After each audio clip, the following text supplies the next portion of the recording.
Something scary happened when I went to visit my parents' new home. You might believe me, you might not, but this is the scariest thing that's ever happened to me. I was a student studying in Tokyo, and it was summer break, so I headed back to Okayama, a rural area in Japan. It had been about a year since I'd last seen my parents, and since I'd gone off to university, they'd moved house. So this was all new to me when I came back. We used to live in a built-up area, but my parents had now moved out to the countryside. When I say countryside, I mean there was literally nothing around, except for forests and mountains. I got off the train and my parents met me at the station. They drove me back to their new place, which took about 40 minutes or so. There was nothing but rice fields and a few residential areas along the way. There was nothing to do after the initial buzz of homecoming passed, and I grew bored quite quickly. I decided to take a walk to get to know the area a bit better. I did manage to find a convenience store, which was good. I walked alongside a river and then found a mountain. There looked to be a mountain trail, and this mountain didn't look that big. I had some time to kill, so I thought, why not climb a bit? I've got nothing better to do. I parked my bike at the entrance and started walking up the mountain. Well, it wasn't really high enough to be called a mountain exactly, but it wasn't a hill either. It took about 30 minutes to get to the summit.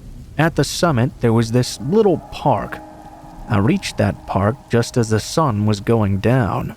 I felt a bit dumb. I was used to the bright night lights of Tokyo, so when it got dark, I was never really bothered by it.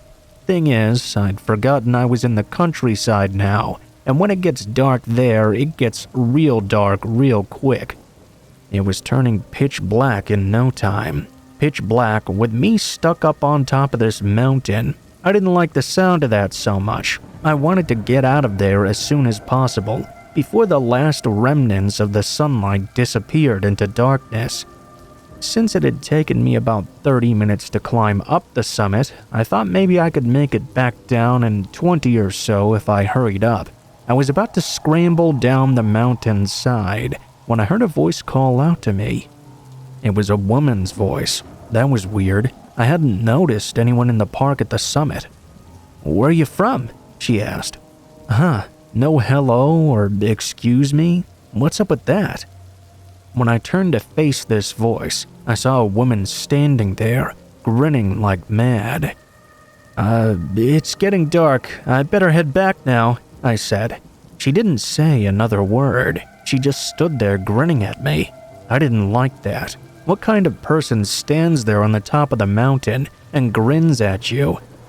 The strangest thing was that although her mouth was smiling, her eyes weren't, if you know what I mean. It was like a fake smile. I can't describe the uncomfortable feeling when our eyes met for a few moments. I backed up a bit. I really gotta get going now. I started heading down the mountain as quickly as I could. I was a bit worried the woman would follow me, but when I looked over my shoulder and saw she wasn't there, I was a bit relieved. When I got back to my bike, it was now pitch black. I was just about to reach out and grab the handles when I heard a voice call from behind me. "What's your name?" I spun around in an instant, only to find that creepy woman standing right behind me, studying me with her eyes, smiling this robotic smile. I swear I'd looked over my shoulder a dozen times as I went down the mountain, so I had no idea how she'd managed to either evade my sight or get down here so quickly and silently. I was really panicking now. Something about this was not normal at all. I didn't reply, so she asked me again with the exact same intonation. I said a common name, of course, a pseudonym. She didn't say anything in response. She just kept staring at me and smiling. "Okay, well, I'm getting out of here now," I said, as I threw my legs over my bike and started pedaling as hard as I could without looking back. I wanted to try and calm down.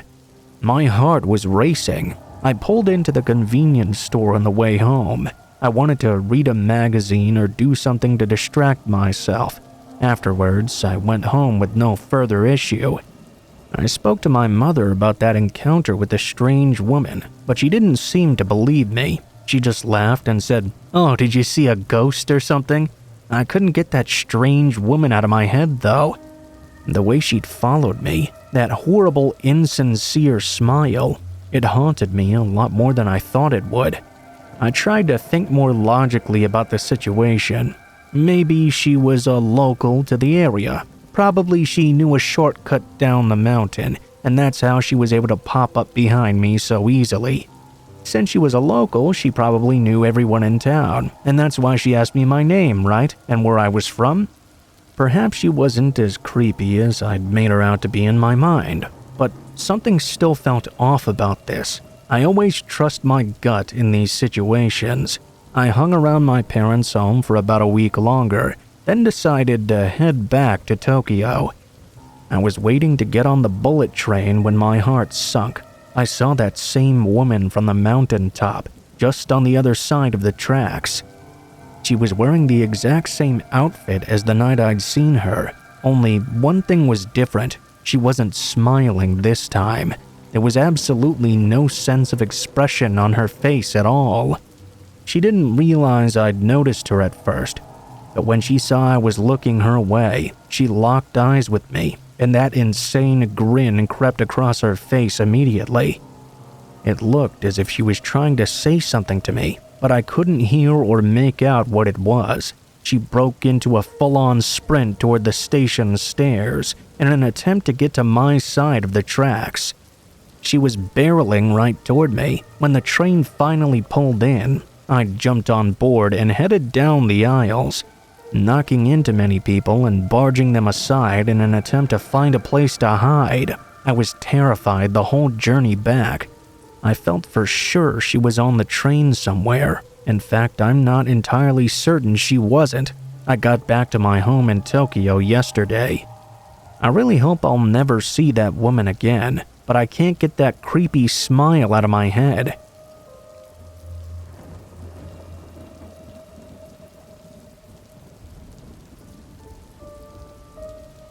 This didn't happen to me, but it did happen to my dad back in the 70s. He told me this story one night while we were camping, so I'll try and tell it to you just the same way he did to me. I was walking home one night from a heavy night of drinking with my work colleagues. I was pretty worse for wear, so I decided to use a shortcut home at the time. It went through a park, which was on the mountainside. It cut straight through the mountainside as well. I was walking through when behind me I heard this weird clinking sound, like a hammer being banged against a rock or something. I turned around to see what exactly was making this mysterious noise, as it seemed to be following me. Needless to say, I was very startled to turn around and find a woman creeping up behind me, holding a knife in her hands. The woman had long dark hair, and she was chattering her teeth. She was baring them almost like a chimpanzee. Upon seeing this in the darkness, I sprinted toward the first light source I set my eyes on. It just so happened to be a public toilet. All I could think to myself was, what the hell is going on? I prayed that someone else would be passing through the park, or maybe that there would even be a homeless guy wandering around. I'd never been so desperate for help in my life. The woman was gaining on me. I could hear her chattering teeth and her rasping breaths as she chased after me. I was terrified. I could hear the sounds of her swinging her knife in the air behind me. If someone was using that toilet, or if it happened to be out of order, I would surely be bottlenecked and trapped. Thankfully, it happened to be unlocked. I ran into the furthest stall on the right and tried my best to hide inside. There was a small frosted window, which let in some light. I couldn't see or hear the woman anymore, so I tried to keep as still as possible. I was trembling with fear, sweating profusely from running for my life. I felt as if I would vomit at any second. I kept as still as I could for 20 minutes or so, but there was still no sign of the woman. I'd started to calm down at this point. I looked at my watch and it was 2:45. I was so tired, so scared, I just couldn't keep up anymore. I felt so terrible that I shut my eyes for a couple of moments, intending to get some rest. Before I knew it though, I'd fallen asleep. I woke up there in the morning, pleased to see the morning light and find that I wasn't dead in my sleep. This isn't where my father's story ended though. It was about 2 days after. My father was reading the local paper when he came across a story. A woman had been arrested in that very same park he'd taken the shortcut through. An officer working the night patrol had found her and arrested her at around 3 a.m. He arrested her because he found her staring through the window of the public toilets, staring at my father. No doubt if that officer wasn't patrolling the park that night, he might not be alive to share that story today. And that's where the story ends, but it's definitely one of the most terrifying I've ever heard.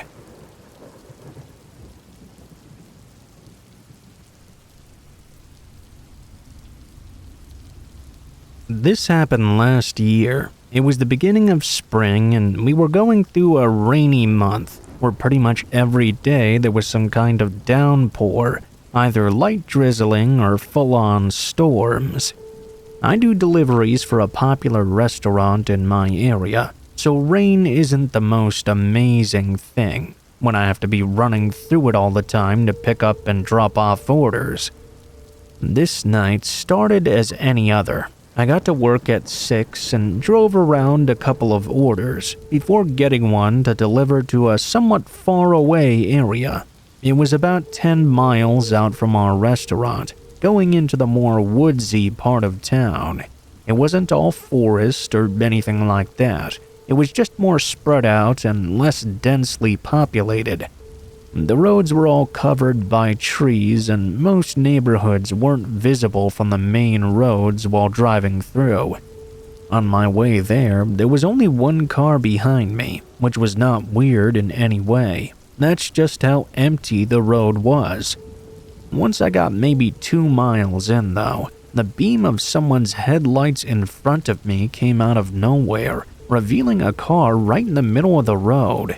Swerving to stop, I slammed on my brakes. The car was sideways, blocking the whole road. The guy behind me did the same, stopping so close to me that I was surprised we didn't collide. After the initial moments of shock, I looked up at the car in the middle of the road. It was a beat-up-looking sedan, and they had their brights on, making it too blinding to see who was in the car. I'd say that whoever was in there had to have been falling asleep at the wheel or something, maybe just not paying attention. Well, I would have said that, but they seemed to have intentionally left their headlights off until the very last moment, when they turned to block the road. I didn't see where they'd come from. It was too dark, and I wasn't sure if they'd been driving down the road or if they'd come out from a side road. The car behind me laid on their horn, clearly frustrated by whatever this was. I probably should have been more skeptical, but in the moment when something crazy like this happens, it's hard to think straight. Either way, the car behind me was too close for me to move back, and the car in front of me was blocking the whole way forward. I couldn't do anything unless one of them moved. After a while of the guy honking behind me, he stopped and got out of his car. I looked in the mirror and saw a large man begin walking through the rain. He looked completely furious. He passed right by my car and walked up to the other one. He stood at their window angrily yelling at whoever was in there, but with the rain I could barely hear what he was saying. I couldn't hear anything of what the other person was saying either, if they were even responding. I saw the man outside bang on the window a few times as he yelled and yelled, but then suddenly he stopped altogether and went completely quiet. He slowly backed away from the window, then nervously walked back to his car. As he was getting in the driver's side, the other car door opened and a man stepped out, wearing a thick hoodie that covered most of his face. I was now getting really freaked out. I still had no way of leaving at all, other than running my car out into the woods, which was probably a horrible idea. I sat there and watched as the man quickly made his way up to the car behind me. Just as he got to the door, the car floored it backwards and their tires screeched as they slid against the pavement. They lost control and slid off the side of the road. They made it past a few trees before slamming into one further into the woods. The man that was still on the road turned and looked at my car, making eye contact with me in my side mirror. I put my car in reverse and pressed on the gas, backing out past him. I then turned around and sped off. I obviously called the police, but I still had no idea what was going on there that night. An officer got to the scene about 15 minutes after I'd left. The only thing they found there was the car wedged in the woods against a tree. The other car was long gone, and neither of the men could be found. I think we can all assume what probably happened without even having any reasoning to go off of, but there are still a million questions that need answers. All I can say is that if the other guy behind me wasn't there, I would likely be in whatever place he's in right now.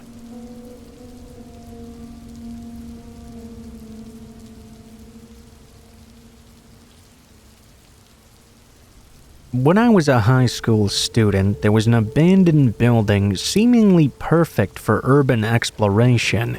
It was right next to my school, and it was a pretty big building too. It had 3 floors, and I thought it used to be a dormitory or a hostel or something. My friends and I weren't exactly sure what it was supposed to be. We just called it the dormitory. Back in those days, we used to sneak out when we were supposed to be asleep. I still can't believe we did it so often, honestly. We used to go to the dormitory after midnight with flashlights in tow. It was a fairly common occurrence, and it was very popular in our group. We used to love daring each other to do spooky things. It seemed as if other people and groups of kids came there to do similar things as well. There were smashed windows, kicked in doors, etc. We were pretty sure that people were using air rifles in there and playing with paintball guns. We even found bullets scattered across the floor. One night we snuck out. I met my friends and we headed to the dormitory. We went in as usual. I was leading the group and we were shining our torches all over the walls and the floor inside. While we were walking, I was just kind of idly opening the doors of the rooms, getting a kick out of scaring my friends. When I got to the final innermost door on the first floor, though, I reached out and put my hand on the doorknob. As soon as I touched it, my whole body went ice cold. I felt like something was off. Something was wrong here. I had the feeling I needed to throw up suddenly. I had to pause and crouch down for a moment. That feeling had never happened to me before, and it's never happened again either. I didn't know what was going on exactly, but something was telling me I needed to leave right now. I took it as a sign. I'm a bit superstitious like that. My friends were more than happy to leave with me. That incident really freaked us out a bit. Even when I got back home, I couldn't shake that cold feeling. The next day, I was back to normal though, and went back to student life. Everything was the same as it had always been. About a week later, I was shopping for some sports shoes with my dad when we ran into a friend of mine. A friend who I often went urban exploring with in the dormitory. He pulled me aside to speak with me privately. "Hey, did you know that a body was found in there?" I was shocked. I think the other shoppers noticed my reaction. How could this have happened? I wondered. A story eventually made its way into the newspaper. It turned out that someone had been murdered inside, and their body was hidden in the dormitory. The body went undiscovered for 10 days, according to the article. The police seemed to implicate some gang who had been known to hang out there. They were treating it as a murder. Soon, rumors ran rampant around the town about this incident. It was a real hot topic amongst my friends, too. One of my friends pointed out a chilling fact to our group at lunchtime. If the body was said to have been there for 10 days, then when we were there prior to last week, the body must have been there, and not long dead either. The realization that we were so close to that corpse really frightened me. About a month later, all the talk about the murder eventually faded. Now that everybody knew it had been committed in the dormitory, though, they wanted to go there even more. To be honest, I was curious too. We waited until nightfall again, and we snuck inside. I was surprised we could get in so easily, with everything that had gone down there. I led the way once more, walking down that familiar corridor. We were looking for a sign of the incident, any sort of clue or indication, opening all the doors as usual. There was nothing. We finally arrived at the farthest innermost door again. I grabbed the doorknob. No sickening chills this time. I opened the door and there was nothing there. We moved forward into the room. I was shining my flashlight all over when I noticed something. I saw a white tape and an outline of a body on the floor. We ran for it. I suddenly understood the reason for my chills on that day.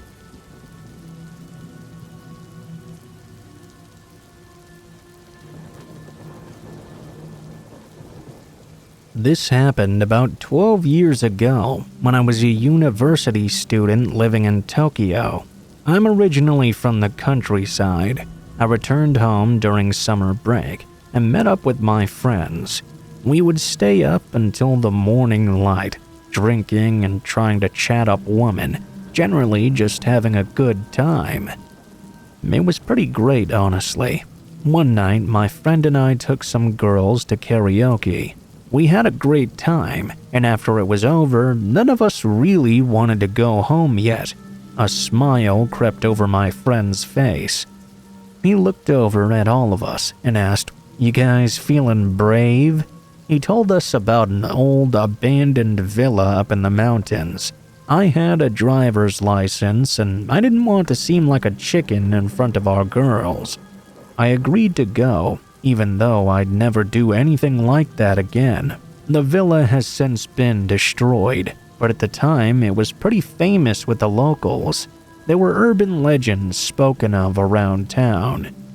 One went like this. Apparently a woman was murdered there, and if you went at night you would see a spooky woman peering at you from the window of inside the house. So off we went. I think we were more excited than scared at the time. I'd guess it was around midnight by the time we finally arrived. Why the hell was there this random villa in the middle of the mountains, I thought. It looked completely out of place. I turned off the car's headlights to get a gauge of how dark it was out there. It was pitch black. I did start to feel a little nervous now. We were in a group though, so I didn't let it put me off from the idea too much. Late-night urban exploration was always exciting. There was a barricade in front of the door, but we managed to break it down and go inside. The smell of dust and mold stung at my nose. There was broken glass everywhere, and the atmosphere inside was very heavy. It seemed like numerous people must have been there before, as there was spray paint all over the walls. It was pretty eerie, but I felt reassured that my friend was pretty skilled in martial arts. I wasn't exactly weak back then either. I guessed we would be prepared for any trouble, but I was wrong. We spent a while in the abandoned villa, looking around, smashing stuff up a bit. Then we got tired and decided to head back to the car. We got back and listened to some music while chatting. Out of habit, I just so happened to lock the doors. I'm real glad I did. After a while, I noticed some headlights coming up the mountain in our direction. It looked like a car was pulling up. Who would be driving up here at 2 a.m.? I wondered to myself. I started to get a bit nervous. Maybe it was the police or something. Maybe we would get in trouble for trespassing. I asked my friends if they wanted to go now, but they said no. Let's just see what happens. The car arrived at its destination. It appeared to be a taxi. We were at a complete dead end. Why would someone take a taxi all the way up here? We were all asking each other about the taxi stopped just a few meters away from my car, when suddenly 2 people stepped out of the back seats. One of my friends thought they must be the owners of this abandoned villa. They just kind of stood there, staring at us for a while. It was incredibly creepy. They then began to approach my car. One was a woman wearing a red one-piece dress, and the other was a man in a suit. I'd guess they were about 40 or so. I couldn't really see their faces since it was so dark out. I couldn't believe what I was seeing in front of me. It felt like a dream. The man just approached the driver's side door, and the woman approached the passenger side. All of a sudden, they both started violently trying to open the car doors. They were straining and struggling so hard that the car was actually shaking with how much force they were putting out. My hair was standing on end. Now you know why I was so glad I locked those doors. The door handles continued to rattle, and they began to bang on the windows. We were all terrified. I snapped out of my fear-induced daze when one of my friends screamed to drive. "Let's get out of here!" There was a lot of screaming. I started the engine. My friends were on the verge of tears as these 2 strangers kept trying to break into my car. Eventually, we got away and pulled into a family restaurant. Everyone was shaking and asking questions, but no one had the answers to them. After a while, we calmed down. We sat down in a restaurant with our drinks. I asked my martial arts friend why he didn't try to go out there and fight them. He's usually so full of confidence. He just said because he didn't think it was a fight he could win.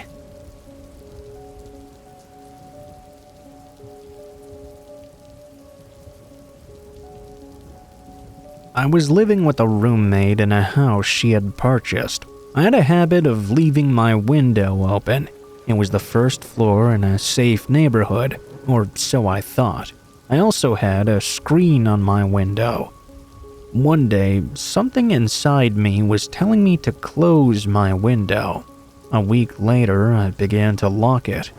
The night I just so happened to lock that window, my roommate had just gotten home from a work trip. I was downstairs asleep when I heard a smack against my window, and the whole thing started jiggling. I turned the light on and ran upstairs to grab a bat. It turned out my roommate didn't even have that anymore. We both began to freak out. We looked outside but couldn't see anything there. I went back downstairs and tried to go back to sleep, but needless to say, that did not happen. The next day, we went out to observe what had happened. My screen had been ripped off the window entirely and thrown down behind the houses toward the main street. Within the week, we installed a security system and got a gun for the house as well.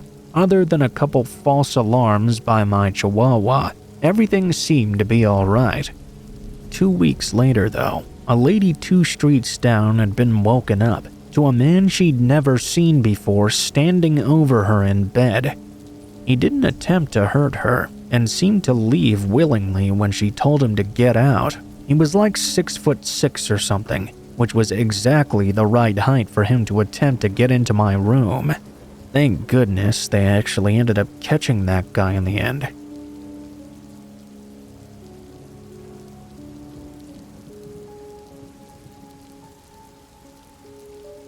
When I was around 17 years old, I had a weekend job. I was given $18 a weekend to unlock and lock my local Catholic church. I left my house at 5 a.m. on Saturday to unlock the doors, same on Sunday, and locked up the church at around 11 p.m. each night. One Saturday night, I showed up to lock the place up. Of course, locking up required a walkthrough of the church, which consisted of making sure all the lights were turned off, including the church's basement. So there I am walking through this basement, and as my footsteps were echoing against the concrete walls, I suddenly heard a second set of footsteps begin behind me. I stopped, and those steps stopped as well. I thought to myself, surely I'm imagining this. This was around the time that the first Scream movies came out, so those had made me quite paranoid.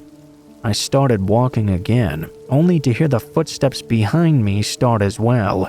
I hauled ass out of that basement. I ran as fast as I could and locked the door and went home. I told my parents when I got back, and they told me to call the priest. I did and left a message as well, but I didn't receive any response. The next day, Sunday, I headed over to the church again to lock up at 11 p.m. I did my walkthrough and was walking through the basement when the footsteps began behind me again. I stopped, I took several steps forward, and the footsteps seemed to follow my exact movements. I was wondering if maybe it could just be an echo or something, when suddenly I heard a cough come from behind me. I ran out of there as fast as I could and swore I would never go back. 2 weeks later, a story came out. A local woman had gone insane and thought her neighbor was worshiping the devil. She decided to move into the local Catholic church. She had been living in the basement and was literally stalking me every night when I was locking up. She thought I was some sort of intruder. She's now in a mental hospital. I think that's the closest I've ever come to dying.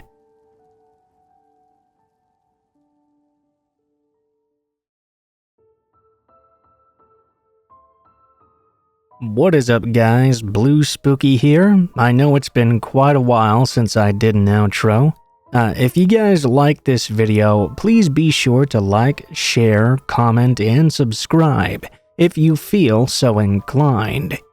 If you have any feedback about the video itself, please be sure to leave it in the comments below. I always do read the comments, although with me recording every day, I don't have as much time to respond to them anymore.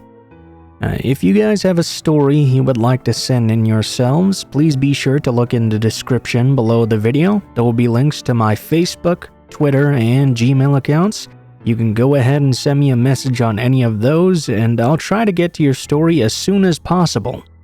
If you do decide to send in a story, please be sure to include in the tagline what the name of the story is, the type of story if it has one, and how you'd like to be credited in the description of the video the story appears in. Also, please be sure to include as much detail as you feel comfortable with and as much correct grammar as possible to ensure the best chances of your story appearing in a video. I think that's about it for this video here.